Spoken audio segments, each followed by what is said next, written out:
Tulungan ang kapwa't bigyang halaga, huwag hatakin ng pababa. Isipin huwag sana ang sarili lang, pakisama't bayanihan.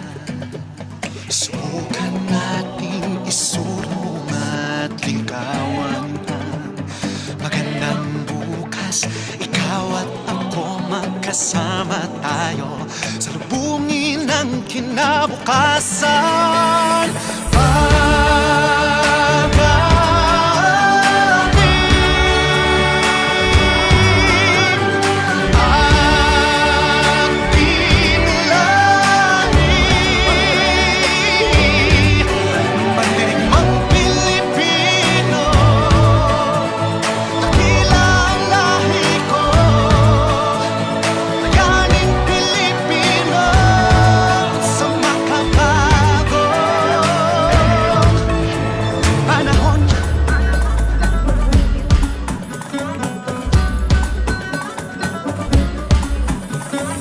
Ang barangay sa Rosario, makita nato dapit sa sidlakan sa Cortez.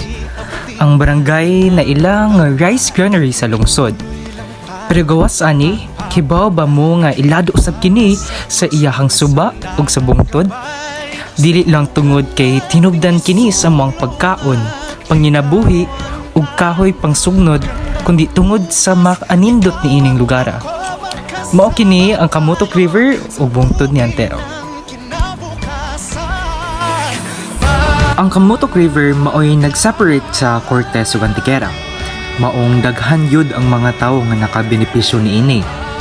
Pareho na lang ni Uncle Bill nga nakadungan ako og lakaw padung sa suba para mamibe. Uban konsumohon, ang uban ibaligya. Nag-abot sad mi ni Kulpakik ug sa iyang asawa, padulong sila manglaba. Ang labo namin. Guys, tulungan mo kaming maglaba dito. Doon lang kami sa ilog kasi walang tubig sa aming bahay. Sakto kayo. Kung gusto kayong tumabang, halik kayo sa Kamutok Beach. Ano dong?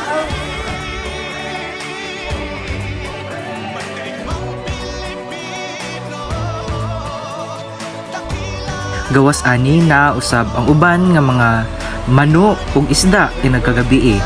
Kung swerteon, dili lang kay isda ang naa, nausap taydo, uwang, kasili, ug uban pa.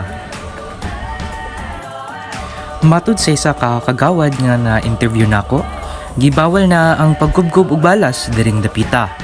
Gihimo kini nga lakang para malikayan ang erosyon, pagbaha, salination of aquifers, ug pag-collapse sa mga coastal defenses. Kani nga suba na gilaw mon nga 3 hangtod sa 6 ka metros ug naigilapdon nga 15 hangtod sa 20 ka metros. Ang bungtod ni Antero, ang pangalan nagikan sa tao nga ang balay naa sa ibabaw sa bungtod, sinong Antero. Sila ra ang nagpuyo niini maong gipanganlan ng bungtod. Ang bungtod na ay gitas-on nga 50 to 60 meters above ground level.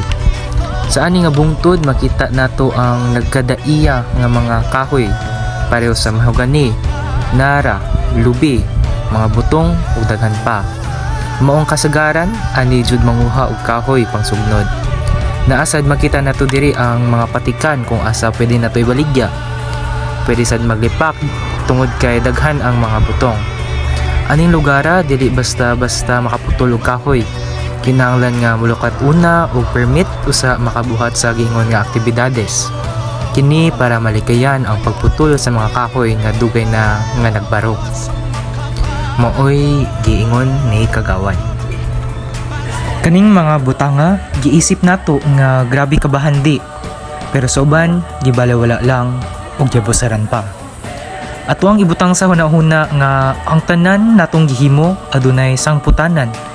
Maong magtinabangay kita sa pagpreserba aning mga bililyon nga bahandi.